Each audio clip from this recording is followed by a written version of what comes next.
News అడ్డా target Harish Rao ఎందుకో తెలుసా? తెలంగాణలో ఇప్పుడు అన్ని పార్టీలు ఎవరిని టార్గెట్ చేస్తున్నాయి? ఒక్క హరీష్ రావును మాత్రమే టార్గెట్ చేస్తున్నాయి. అయితే అది నేరుగా కాదు, పరోక్షంగా ఆయనకు నిలువ నీడ లేకుండా చెయ్యాలని అనుకుంటున్నాయి. ఇలా చెయ్యాలని అనుకోవడానికి కారణం ఆయన రాజకీయ భవిష్యత్తును ధ్వంసం చేయాలి అనుకోవడమే కాదు, బీఆర్ఎస్ పార్టీకి ఇబ్బందులు సృష్టించడం, తమ నాయకత్వానికి సమస్య లేకుండా చూసుకోవడానికి ఆయనను టార్గెట్ చేస్తున్నారు. నేతలకు ఇలాంటి పరిస్థితి అరుదుగా వస్తుంది. హరీష్ రావుకు వచ్చింది. అందుకే ఆయన రోజు శీల పరీక్ష ఎదుర్కొంటున్నారు.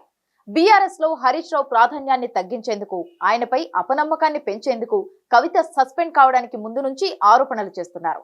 కాళేశ్వరం అవినీతి నుంచి పార్టీలో జరుగుతున్న పరిణామాలన్నిటికీ ఆయనే కారణమని కవిత ఆరోపిస్తున్నారు. కేటీఆర్ ను నెట్టేసి పార్టీని తన గుప్పెట్లోకి తీసుకోవాలని హరీష్ రావు కుట్ర చేస్తున్నారని కవిత నేరుగా ఆరోపిస్తున్నారు. హరీష్ రావు తనకంటూ ఒక ప్రత్యేక వర్గాన్ని తయారు చేసుకున్నారని, పార్టీ ఎమ్మెల్యేలను తన వైపు తిప్పుకొని బీఆర్ఎస్ ను హస్తగతం చేసుకోవాలని చూస్తున్నారని ఆమె ఆరోపిస్తున్నారు.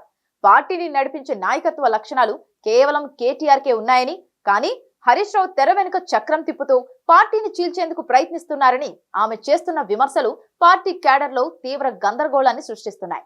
వీటికి సమాధానం చెప్పలేని పరిస్థితుల్లో హరీష్ రావు పడిపోతున్నారు. సీఎం రేవంత్ రెడ్డి కూడా హరీష్ రావునే టార్గెట్ చేస్తున్నారు. అయితే రేవంత్ వ్యూహం వేరు. ఆయనను పొగుడుతూ అనుమానాలు వచ్చేలా చేస్తున్నారు. కేటీఆర్ నాయకత్వాన్ని వీక్ చేసేందుకు హరీష్ రావు ఏదో కుట్రలు చేస్తున్నారు అన్నట్లుగా మాట్లాడుతున్నారు. ఈ వ్యాఖ్యలు హరీష్ రావుకు సూటిగా తగులుతున్నాయి. తనపై ఎందుకు సాఫ్ట్ గా ఉంటున్నారో, ఎందుకు తనపై అనుమానాలు పెరిగేలా మాట్లాడుతున్నారో హరీష్ రావుకు తెలుసు. అలాగని అలాంటి ఆరోపణలకు సమాధానం చెప్పకుండా ఉండలేరు. అందుకే స్పందిస్తున్నారు. తన గుండెల్లో కేసీఆర్, గులాబీ జెండా ఉంటాయని చెప్పుకుంటున్నారు.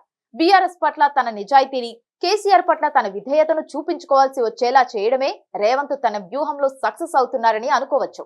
అవునన్నా కాదన్నా కేటీఆర్, హరీష్ మధ్య బీఆర్ఎస్ లో కనిపించని పోటీ ఉంటుంది.